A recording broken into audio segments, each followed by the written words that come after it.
It's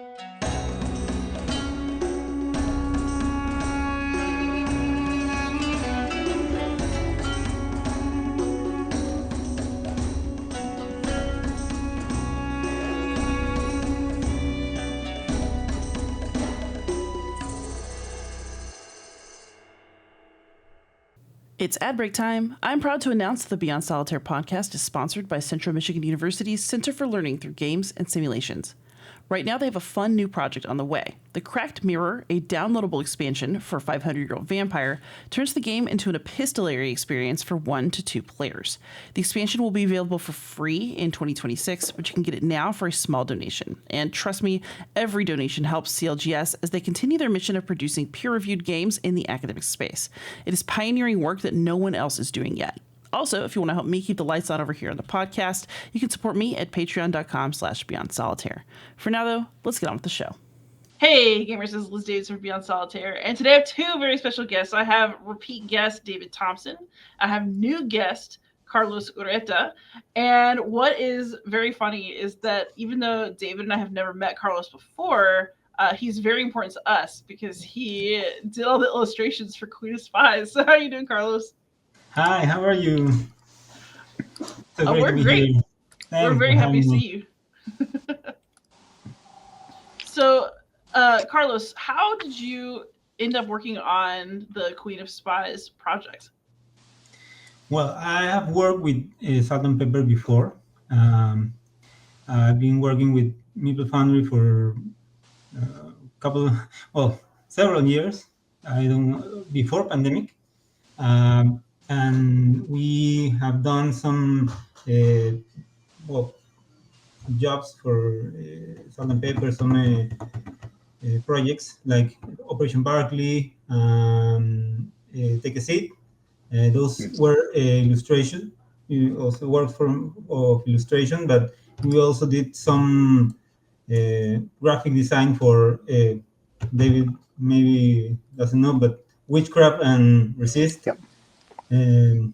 So not all the time we do illustration, but I also work with hand in hand with Samu, which is the head, the captain of the ship of Meeple Foundry, and we do graphic design also. So the first thing I did for Salt and Pepper was Take a Seat. And came up the opportunity to do this game, and it was fantastic for me because it was a really cool idea and the opportunity to do something new. But I have a blast doing it. Awesome. So everybody who's out there, first of all, Queen of Spies is coming to GameFound on December 4th. So we are this episode will be released in advance of that. And then, Carlos, before we have you with more questions, David, since you're the guest and I am merely the host, do you want to give people just the rundown on what Queen of Spies is for people who want to know what we'll be talking about for the next hour? Yeah, sure. So Queen of Spies is, oh my goodness, it's Liz and our second design together. It will probably wind up almost certainly being the first one that we've designed together that's published. So it'll be published before Night Witches. But it was after we worked on Night Witches, we decided we're going to work on another project. We have a very, very, very long list of projects. It grows every day. But we decided, I think it was like over the holidays, we were throwing ideas back and forth to each other about women and intelligence, right? I think maybe you had gotten the book, like literally named Women and Intelligence, right? I had, yeah. Yeah, and I had been reading some similar topics, and so we were just going back and forth, like sending pictures of each other, what we were reading to each other, and it became clear that we wanted to work on a game where you took the role of a lady who was sort of the ringleader of a group of spies or operatives. And we were inspired by like stories from both World War I and World War II. And we made a decision early on that we were not going to try to make this like historically accurate setting, right? Instead, it was going to be this sort of fictional setting in World War One occupied Belgium, but it would take sort of inspiration from a lot of different stories, really about the underrepresented role and really unknown role of women in like those like intelligence or covert operations during the wars. And it's not like, I know this is a really long answer to your question, Liz, but it's not that like people intentionally downplayed the role of women. It had to do with the fact that oftentimes those were classified things, so they couldn't be talked about for quite a while after it happened. And then also, like, the nature of women's roles were often such that, like, they weren't glamorized. They weren't military guys doing this stuff. They were women in very, typical day-to-day life roles who were also doing this intelligence work. And I think that's the coolest thing about the game, is that, like, when you see it, these are like normal women doing amazing things, and Carlos made it come to life. Very much so. So Carlos, I guess we'll just go for, what kinds of like research went into doing the illustrations for us? And we didn't get to talk to you or see anything that you were doing. We like sent it in and then just like magic happened. So what was happening on your end? Yeah, well, that's the challenging part, obviously, always with this kind of game. I came from Operation Barclay, which was a very heavy research demanding game, with this World War II background, all these specific characters. But well, with this one was a little bit. I had a little bit freedom because there were fictional characters, but there was this background, this historic landscape that I need to tackle with very good precision and be truthful to the time. So but it's the fun part for me also, because I am a little bit historical buff. I like a little bit of history, World War II. So this was fun, challenging, but very, very, very, very fulfilling. Have you always worked on board games, or did you do other kinds of illustration, or do you do other kinds of illustration in addition?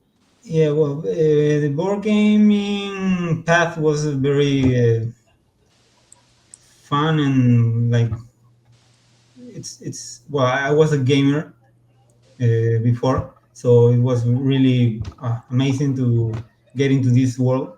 But I've been doing.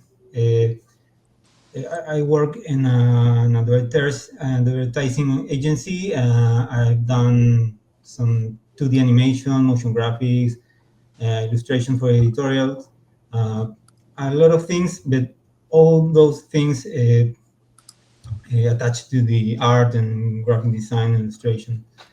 And well, the opportunity to do this was amazing for me. I contact with Meeple Foundry. My wife and I both are graphic designers and illustrators. So Meeple Foundry years ago they were doing only adaptations from games, but they had to do their first game from scratch. So well, they contact us because we were on Instagram. We posted our illustrations, but at the same time, the things we play. So they needed someone with this knowledge of board gaming, but that also do illustration, because it's very important. If you know, there are some ideas, some things that are doing as board gamers know, but a regular illustrator that doesn't know, or a graphic designer that doesn't know about the board games, it's a little bit difficult to connect. And so, well, Bimble Foundry and my wife and I uh, are working maybe more than 4 years. And we did this first job, and then came another and another, and we were doing well. Yeah, I lost the count of games, but we have for till 2026 we have this the full schedule. Well, I think it's interesting because Carlos, you even mentioned this. I did not technically know that you. I didn't know. So when we talk about Meeple Foundry, for people that are listening, they might not know, right? Mhm. So for example, I started working with Salt and Pepper, Mhm. who obviously is the publisher for this game. Yeah. When I was working on a couple of other Resist. games, Resist and Witchcraft, right? Yeah. And I knew that Salt and Pepper.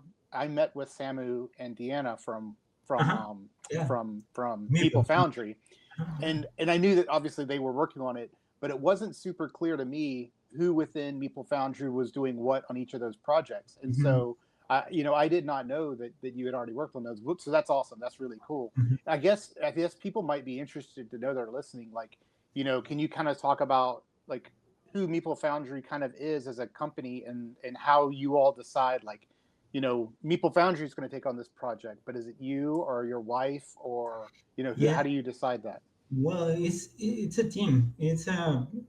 We are it's a team of five now. We have Samu and Diana. They began this together.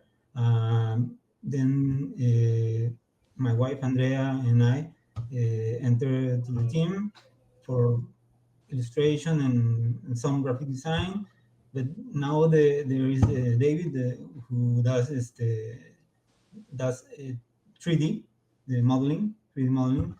So, for example, with Witchcraft and Resist, and the publisher already had Albert Montes attached to Mm-hmm. the project. He did a wonderful job, but then they needed the graphic design, so we had to match a little bit to the thing with Meeple Foundry is as a team we are very connected, very we uh, have a common mind. So we want all the games to have a coherence, to be consistent in every single element and component and illustration and all the entire game to be consistent graphically. So when we work with something like Witchcraft or Resist, we want to build the entire graphic around the art of Albert, who did the illustrations. And we did iconography, graphic assets for the rule book or the cards for Witchcraft, for example, the frames for the cards, things like that that led us to blend well with the art of the illustrator. And then did you do everything for Queen of Spies, or have other people within Meeple Foundry worked with you on some of that? In Queen of Spies, for example, I did the illustration, but some of the graphic assets, and Samu is the one who he's the uh, art director Mm-hmm. who does the entire graphic. For example, I sometimes I work with Samu to do some assets. He does other things. We there's it's always really loose where the line is crossed. But I usually do illustration, but always graphic design, things that could be more in the illustration area. Well, it's something like that. It's a very uh, it's a collective work between all of us. Even the ones who doesn't intervene in the making of are uh, are giving ideas and some and things like that. So you mentioned that y'all are kind of all working very closely together, but some of y'all are in Spain, right? Yeah. And you're in Peru. Yeah. So My wife and how I, we are from Peru. so So the how do you make it meetings, work? Yeah.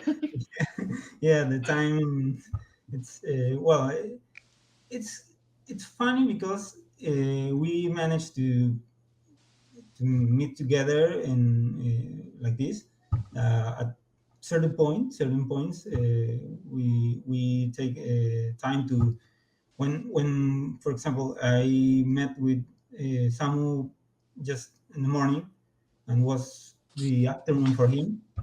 um, I have the meetings with him. He let me know what things he needs, so I get to the work, and and I and then when he wakes up in the morning, I'm sleeping, but he already have the things that I did for him. So we we we get along and manage to have some kind of good rhythm between our jobs and our hours.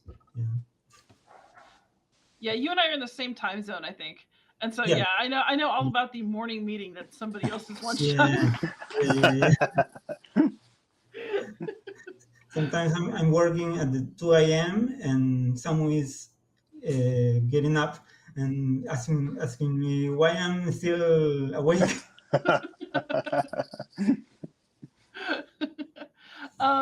So when you're working on board game projects, so I know that David and I did an art brief that we sent. I think that's, but I don't. Did you ever even see it? And then also, like, how do you? I guess, how do you decide, like, when you're looking at someone's board game that they've made, like, what style might go well with it? Not just history, but like, how do you kind of try to figure out what they want for their game? Because it's like we're all participating in the design together now. You ask me. Yeah, yeah, yeah. What about what kind of art style is good for every board game? Oh, No, yeah, no. Like, so when you look at a board game and yeah. you're like learning about it, how do you Uh, make a decision about what style? I, for example, for Queen of Spies, what kind of art to do, what kind of graphic design to, yeah. Yeah. Well, that that comes with the well. We didn't talk before. We were talking more with Gonzalo from Salt and Mhm. Pepper. The first thing is to chat with the publisher, the developers, and know what idea they have. Well, Gonzalo gave us your ideas, what you were expecting for the game. So then someone and I made a brainstorming, and well, luckily someone and I had a very similar taste. So we thought, well, this is something that could be in the comic book ground because that's something that is really the line that Salt and Pepper is taking in all their games. It's something about spies, detective spies, something in noir style. So we begin with the research, references, all the thing, and we find this. Uh, well, Gonzalo also had their thoughts about it. So we took things like this old American style with noir, something about like Batman the animated series, or this comic book artists like David Darwin Cook or Bruce Timm, and we thought that was really good for the look of the game. So well, that was how it began. it's always research. Everything comes from something, so we need to always, and it's fun for us because the opportunity to do something different all the time with every game to prove ourselves, it's fun. It's really cool and keep it fresh for us. David, I'm just giving you some room if you have a question. No, I mean, no real question. I would just say that, I mean, Liz and I'll probably say this, over the next 30 minutes as we can continue to talk, but we were both just blown away when we first saw like the very first pieces of art, and then as each additional piece rolled in, like you couldn't. I don't know that I had necessarily a vision of what. I mean, we wrote very very like short, high level art descriptions, art briefs, like very very little. And so I really had no sort of preconceived notions. Now, obviously, having worked with Salt and Pepper before, I knew the kinds of things that they generally did. So I assumed that it would be kind of in that same vein. But like, I can't tell you how, like every single piece of art just tells like its own little story.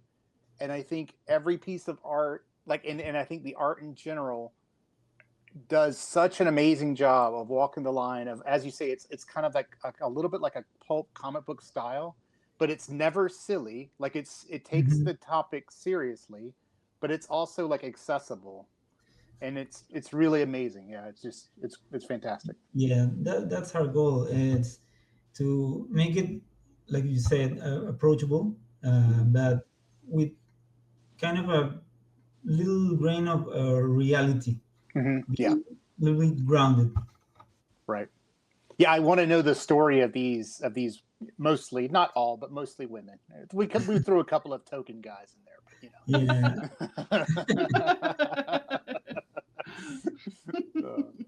Yeah, would be fun to have a background of every characters in the rule book, something that tells a story to tell more about them. Yeah. I think people are going to want that, right? They're going to want to know about Sophie and Alice and all the characters in the game. Yeah, you made them look very, very real. I like that a lot. I mean, it's a comic style, but their faces and their attitudes and stuff had a lot of life to them. So I actually do have a question. So I mean, I've read some comics in my life, but I'm not as deep into it as you and Gonzalo and the people found you clearly are. So, you mentioned a couple of artists that kind of inspired Queen of Spies. What should we go read if we want to read some comics that are really visually nice and that kind of inspired the art for this game? Yeah, well, the main one was Darwin Cook. The main Parker was the main reference for Gonzalo. Gonzalo loved that one, and I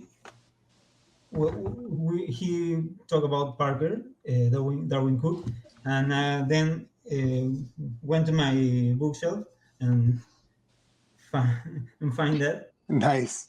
Oh yeah. So I show Gonzalo that I already knew the artist. And it was really fun. Liz, I'm going to tell you this. This is like a little bit of a segue to answer your question. This is a departure from this specific conversation. Yeah, but, sure. Jot down. There's a graphic novel called Twists of Fate, right? Carlos, do you know Paco Roca? That name? Yeah. So if you go look that up, Liz, I think he's a well-known artist, comic book artist. Twists of Fate is about La Nueve, which La Nueve was a Spanish unit that was integrated into the Allies, and they were there at the liberation of Paris. And so it's a comic book about that unit, or a person in that unit. You are. Give me a little moment. Here we go. So it's a fantastic graphic novel. You should check it out for sure. Yeah, I'm looking at the cover and it looks really good. It's awesome.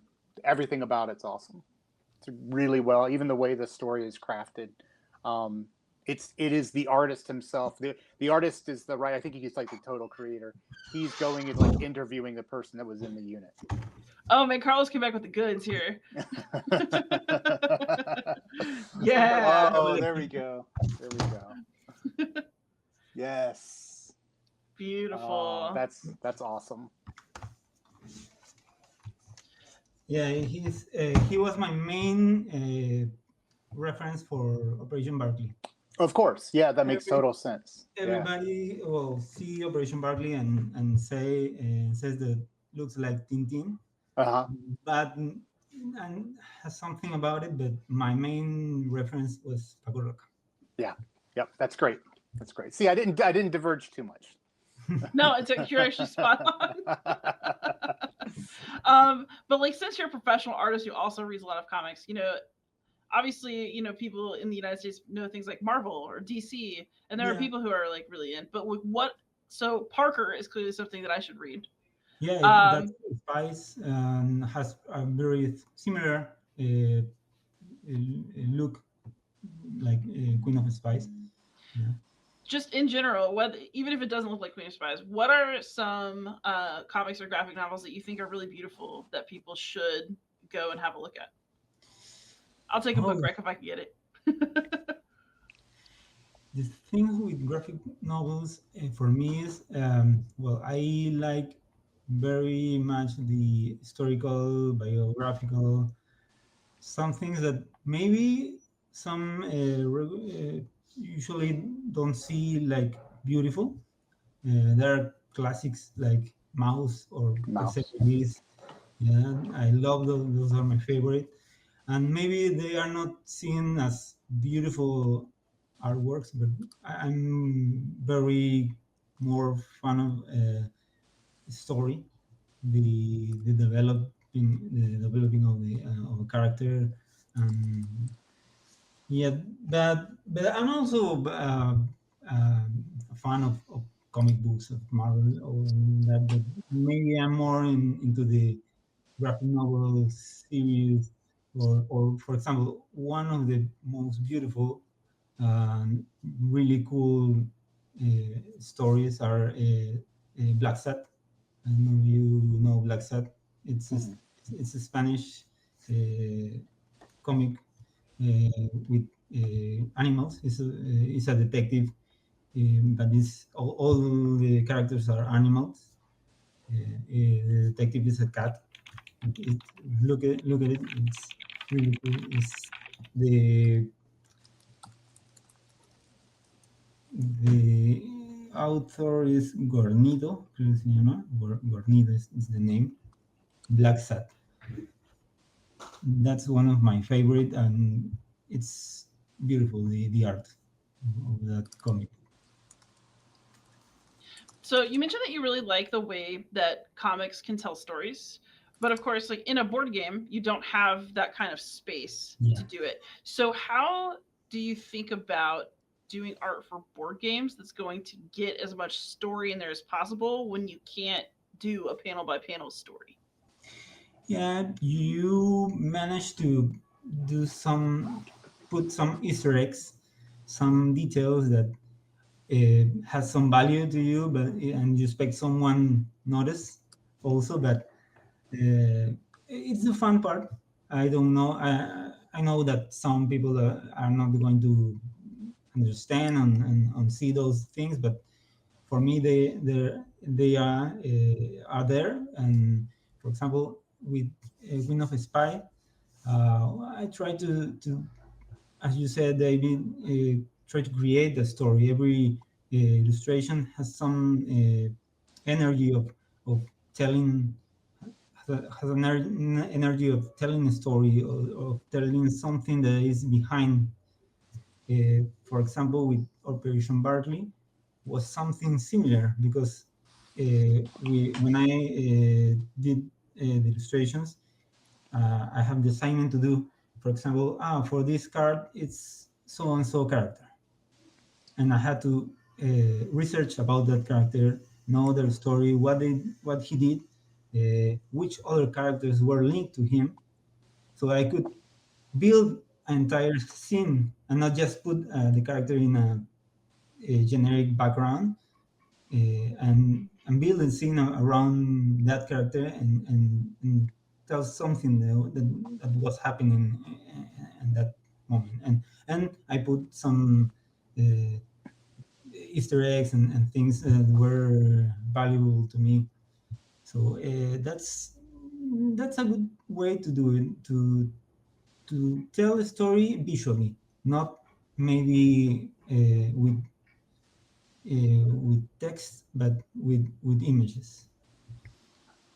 I guess one thing that would be interesting to know, because you compared those two things yourself. So you have Queen of Spies, where, with the exception of our very, very, very loose art direction, you have to create an entire character, right? So like, we tell you, hey, Felicia, she works in a bar, right? And you take that and you have her, and she's like a waitress, and she's doing this stuff, and you do have two illustrations to tell the story with, but it's very little, right? You have to basically build this entire character with one or two illustrations, and so the player brings no sort of knowledge about Felicia. You have to tell her entire story.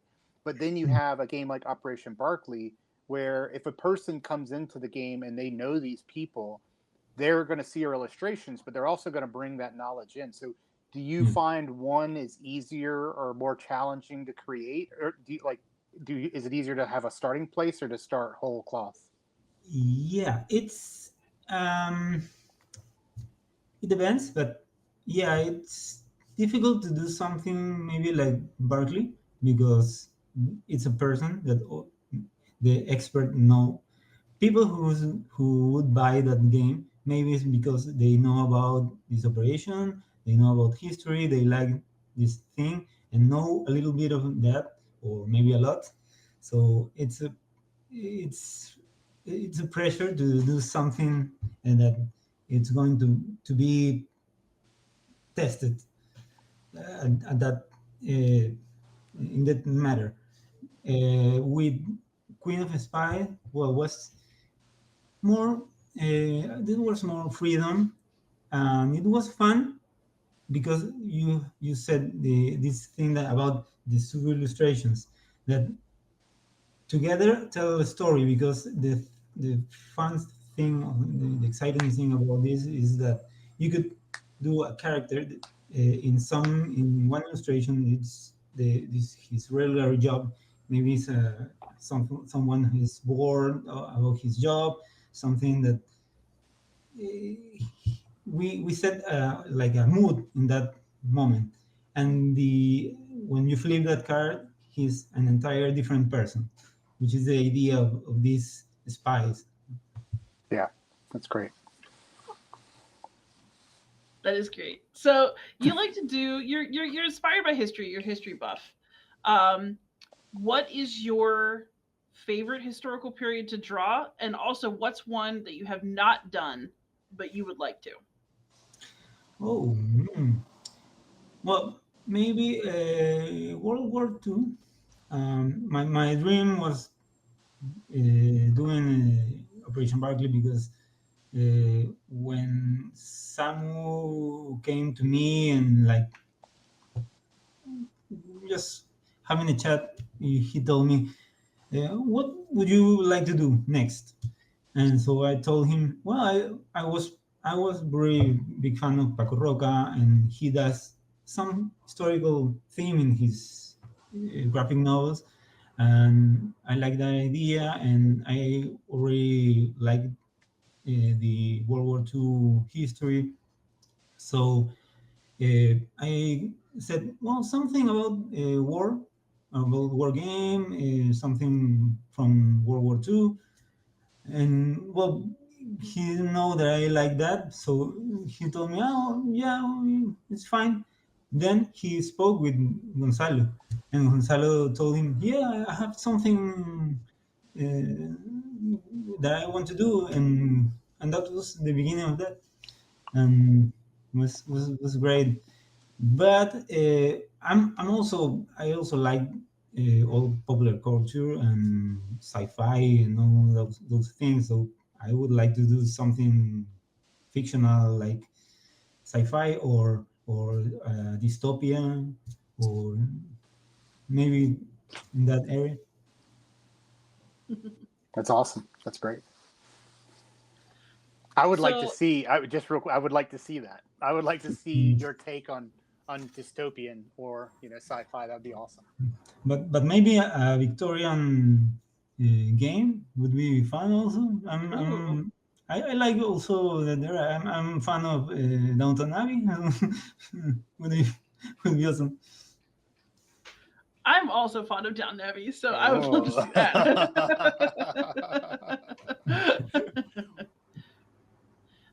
David, do you have a question? No, I mean, it just makes me think. I mean, so Carlos, have you ever worked with a designer? So I've worked in a few different ways. I've primarily worked in the ways in which we've interacted here, which is to say, I design a game and the publisher takes the game, and they primarily work with the artist. And maybe I'll work with the artist a little bit, but it's pretty limited. But I also have had a couple of instances where I've worked with an artist before I even started the game, and we worked together the entire time. Have you ever had that experience, or is that something you'd like to try at some point?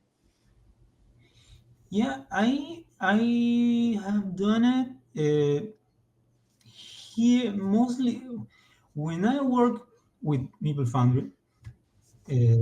Samu takes the heavyweight. He's the one who got the meetings with the publisher. He with with sometimes the developer. As I said, many times the publisher takes the idea and he drives the car, but sometimes the publisher is involved more. It depends. But Samu is the one who manage all those heavy meetings and make my job easier. But here in Peru, I've done a couple of games by myself in illustration and graphic design, so I know how is to work also with the developer. But it's I don't know if it's better, maybe, because there's no filter. You go, exactly what he wants. So it depends. It's good also. So speaking of knowing exactly what someone wants, so you're an artist and you're the professional. Like, you clearly like having a little bit of freedom to make choices. Yeah. So when you are working directly with, somebody else's ideas about what something should look like, how much information from them is helpful, and then how much is like too much? I think it's always helpful because yeah, as an artist, I don't want to be just pretentious and said I know what I want and I want to do it. I want the the client in this case, because I work with board games, but I also do other things about graphic design. So I know how to work with clients, and I know there's clients of one kind of another. There are maybe ones that are difficult. There are the one there's things in their own way and doesn't listen to you and only wants you to make the program function. But other ones that wants you to give ideas and because they know you are the professional and know about this and you do all this all the time. So I always want to be to have all the information he has, but I also want him to be open to my ideas and have this good relationship and get a common ground. That's important. And at the end, he is the one that needs to be satisfied with the product.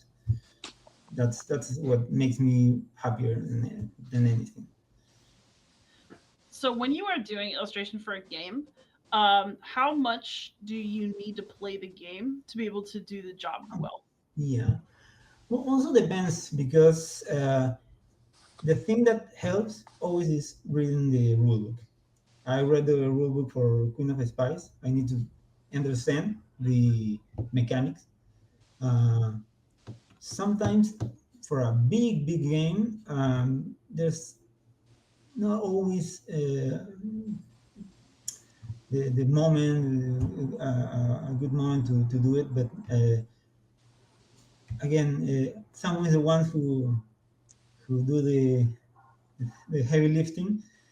He is the one who sometimes have to play the game in tabletop or knowing more about. He read the rulebook for Queen of Spies. Well, I don't know how many times. He knew Tell them every we're sorry. thing about the game. He had ideas to fix some things, to replace text with iconography to be more fast to read and understand very well, and to keep the spaces more clean, because that's a thing that we wanted for the game to be very clean and elegant. And sometimes you have to do some changes and adjust some things to to make it better. So to do that, we need to understand the mechanic. So it's very important. It's a good thing to know the game. If you could play it, it's very good. Yeah. So you talked about what comics you like to read and that you think are good to look at. What are some board games that you think are beautiful and that Ooh. you find inspiring? Well, there are a ton of board game artists that I am very fan of. Vincent Dutrade's high for me. Um, Andrew Bosley, Kyle Ferring from Root, uh, Concha Murillo, Werrison Santiago. Uh, it's always the ones that has very particular art style that you really pop up. Nice. Even I like someone like Ian O'Toole. That's it's really he's more known for graphic design, but he also does the art of for his board game. So he's very prolific in what he does. So, you mentioned board games are fun. You do a variety of stuff. Are board games your favorite kind of project to do, or do you have a different favorite? Favorite in what the For art, like if you can illustrate anything, is a board game your first choice, or is there something else you like better? ah in board games or books or something. Yeah. Ooh, You won't hurt our feelings. It's okay. put me in a pickle. I like very much board game. I'm adore to be here doing this. It's my hobby. Is what I love, and it's always exciting to do something about board games because there are some. I like puzzles. That's why I like board games. And doing a board game, it's a puzzle. It's trying to figure out how to tackle every single problem in what that box contains. I need to know what I'm going to do with to these tiles, to these cards, or I need these graphic assets to do for the rule book. Every single component, every single thing that comes inside that box, it's a puzzle that I need to figure out, and that's the fun part. I like illustration in general. I like to do uh, movie posters, or I have done movie posters, or illustrated for children's books, or no, like I said, I have done 2D animation, and that's also fun. But maybe the art for board games is my favorite. So first, David, do you have any questions? I'm just No, giving you a no, chance. that's great. No, thank you. So, our game is about to be out there in the world for people to be able to get. So, David and I obviously want people to love the gameplay. We also want them to love the art. But for you as the illustrator, what do you hope that people see or feel when they play Queen of Spies because of the work you put into it? Oh, I would like they to be inspired by, in the same way that I'm inspired by so many artists. I would like to be a part of that, to make people uh, feel the same in the same way that I feel when I see someone that do something that I like. It's fulfilling. That it's really fun, and also to be happy playing the game and feel the excitement and the lore that the game provide with this atmosphere of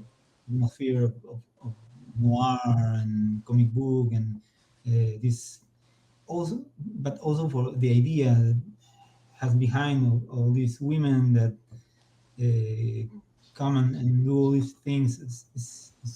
It's really exciting. Awesome. So I'm going to just ask you some softy questions now, but I just want to make sure that we really appreciate the work you did, and we really wouldn't have what we have without you. I'm glad that you like it, really, really. Yeah, I'm so glad that we got to meet you today because you did something really special for us. We appreciated it. Oh, yeah, that fills my heart. But the softy question. So we talked about games you like to look at. What games have you been playing recently that you have enjoyed? Oh, yeah. The work has been hard, so I'm not playing as usual as I did. But I'm always playing. I like playing solo. That's why I want to test the game. I really want. Where I do solo, it's like something co-op games. Like I could play solo. Like I like horrified, pandemic, but pandemic Star Wars because I'm a very Star Wars fan. Nice. um, Marvel United, things that allows me to take it to the table very easy because my time is now it's really messy. But I like also Euro games. My wife and I used to play all the nights, but we had very difficult things now, and so we have to take it to the table again. Nice. I hope you get that time soon. Yeah. And then, if people want to follow you online or follow your work, where do you like to be found? Well, me in Instagram, um, I'm there como Carlos Ureta G. Excellent. So Instagram is where you like to be found. Perfect. And I will put your handle in the show notes so that people can find you. Thank you so much. David, any last words? No, this has been awesome. Like Liz said, we just appreciate it. Thank you for helping us bring this to life. It's been amazing. So thank you so much. But thanks again, Carlos. Of course, thanks again, David. I guess. Okay. Thank you, guys. All right, everybody, please like, subscribe, comment, ask questions, and most of all, happy gaming.